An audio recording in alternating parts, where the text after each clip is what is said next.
బెంగళూరులో నిర్వహించిన రేవ్ పార్టీపై సీసీబీ పోలీసులు నిర్వహించిన దాడుల్లో ఓ తెలుగు నటి పట్టుబడ్డారు. బెంగళూరు ఎలక్ట్రానిక్ సిటీ సమీపంలోని ఓ ఫామ్ హౌస్ లో ఈ రేవ్ పార్టీ జరిగింది. ఆ పార్టీలో పాల్గొన్న నటిని పోలీసులు అదుపులోకి తీసుకున్నట్లు సమాచారం. ఆమెతో పాటు మరికొంతమంది నటులు కూడా రేవ్ పార్టీలో ఉన్నట్లు తెలుస్తోంది. ఆ స్పాట్ లో ఏపీకి చెందిన ఓ ఎమ్మెల్యే స్టిక్కర్ ఉన్న కారును సైతం సీసీబీ పోలీసులు స్వాధీనం చేసుకున్నారు. రేవ్ పార్టీలో పోలీసులు డ్రగ్స్ ను కూడా స్వాధీనం చేసుకున్నారు.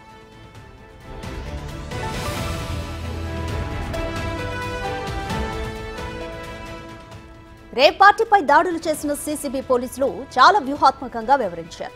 యువకుల్ని మాత్రం మీడియాకు చూపించారు. అమ్మాయిల్ని కెమెరా కంట పడకుండా తీసుకెళ్లారు. యువత అంతా తెలుగువారిగానే చెబుతున్నారు.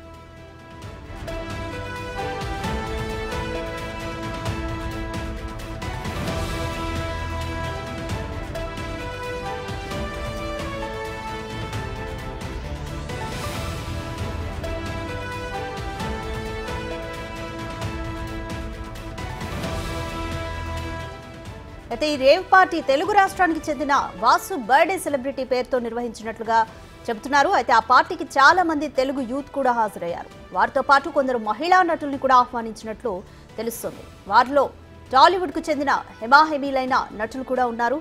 అయితే వాళ్ళెవరూ రేవ్ పార్టీలో వాళ్ళ క్యారెక్టర్ ఏంటి, ఈ విషయాల్లో ఇంకా స్పష్టత రావాల్సి ఉంది. అయితే యువతను మాత్రం మీడియాకు చూపించారు. మహిళల్ని మాత్రం మీడియా కంట పడకుండా సీసీబీ పోలీసులు జాగ్రత్త పడుతూ వారిని అదుపులోకి తీసుకున్నారు. ఇక డ్రగ్స్ కూడా ఈ రేవ్ పార్టీలో చాలా బయటపడ్డట్టుగా తెలుస్తుంది. మొత్తానికి సీసీబీ పోలీసులు అయితే ప్రాపర్గా వ్యూహాత్మకంగా వ్యవహరించి ఈ రేవ్ పార్టీని కట్టడి చేసినట్టుగా తెలుస్తుంది.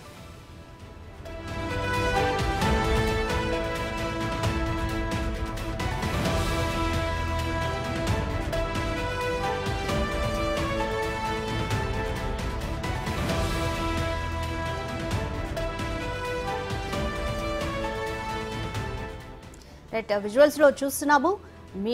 తెలుగువారిగా చెప్తున్నారు. ఈ రేవ్ పార్టీలో పాల్గొన్న అందరూ చాలా మంది కూడా తెలుగువారిగా చెప్తున్నారు. అలాగే ఒక ఎమ్మెల్యే కాకాని గోవర్ధన్ రెడ్డి అనే పేరుతో ఎమ్మెల్యే స్టిక్కర్ ఉన్న కారుని కూడా పోలీసులు అయితే సీజ్ చేశారు. ప్రస్తుతం ఇంకా వివరాలు అయితే పూర్తిగా తెలియాల్సి ఉంది. డ్రగ్స్ కోసం కూడా పోలీసులు సర్చ్ చేస్తున్న దృశ్యాలను కూడా మీరు విజువల్స్ లో చూస్తున్నారు. ప్రస్తుతం అయితే చూస్తున్నారు కాకాని గోవర్ధన్ రెడ్డి పేరుతో ఎమ్మెల్యే స్టిక్కర్ ఉన్న కారు ప్రస్తుతం సీసీబీ పోలీసులు వారి అదుపులోకి తీసుకున్నారు. ఈ రేవ్ పార్టీలో ఎక్కువగా తెలుగు యువతే ఉన్నట్టుగా తెలుస్తుంది. వాసు బర్త్డే సెలబ్రిటీ పేరుతో ఈ రేవ్ పార్టీ ఎలక్ట్రానిక్ సిటీలో ఉన్న ఒక ఫామ్ హౌస్ లో జరిగింది. ఇందులో తెలుగు నటీనటులు కూడా ప్రముఖంగా చెప్పుకునే ఒక తెలుగు నటి కూడా పేరు బయటపడినట్టుగా తెలుస్తుంది.